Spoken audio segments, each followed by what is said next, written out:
হে গাইছ বহুতে মোক কমেণ্ট কৰি আছিলে যে দাদা মোৰ নখ নখ নমি আছে আৰু মোৰ আঙুলিৰ মানে কিছুমান ক'লা পৰি গৈছে, ইয়াত ৰিমেডিকেল দিব নেকি? তো আপোনালোকক মই কৈ আছোঁ যে এনেকুৱা ক্ষেত্ৰত ৰিমেডিকেল দিয়ে নেকি বা মানে ৰিজেক্ট কৰে নেকি?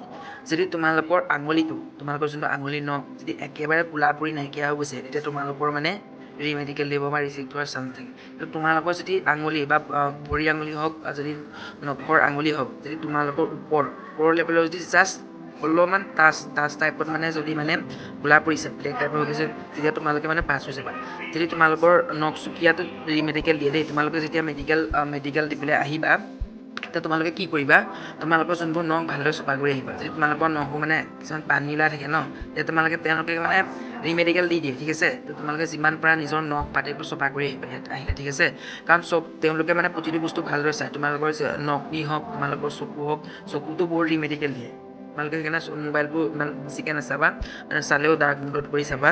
আৰু তোমালোকে মোক বহুতে কমেণ্ট কৰিছিলে মোৰ আঙুলিটো মানে এনেকৈ আঙুলিটো অলপ মানে তলৰ চুৱা মানে ক'লা পৰি মানে ছিঙি যোৱা লেখীয়া হৈছে। তোমালোকে ডক্তৰক দেখুৱাই সোনকালে ভাল কৰি ল'বা। কাৰণ চোৱা, যদি তোমালোকৰ আঙুলিটোৱে বেয়া হয়, তেতিয়া তোমালোকে এতিয়াৰ পৰাই যদি বেয়া হয়, তেতিয়া তোমাৰ ট্ৰেইনিঙত মানে তোমালোকৰ বহুত অসুবিধা হ'ব। তো তেওঁলোকে মানে তোমালোকৰ ভালৰ বাবে মানে ৰিমেডিকেল দিয়ে বা ৰিজেক্ট মানে কৰি দিয়ে, ঠিক আছে।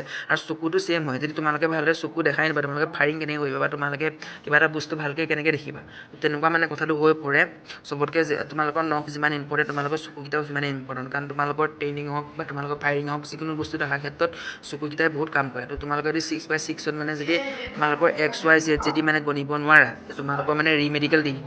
তোমালোকে মই বাৰে বাৰে কৈ আছোঁ প্ৰতিটো ভিডিঅ'ত, তোমালোকে নিজৰ চকুযোৰ ভালদৰে মানে একদম মানে গুৰুত্ব সহকাৰে লোৱা। কাৰণ চকুটো যদি তোমালোকে 6/6 যদি পঢ়িব নোৱাৰা, তেতিয়া তোমালোকৰ মানে পিছত বহুত অসুবিধা হ'ব, ঠিক আছে।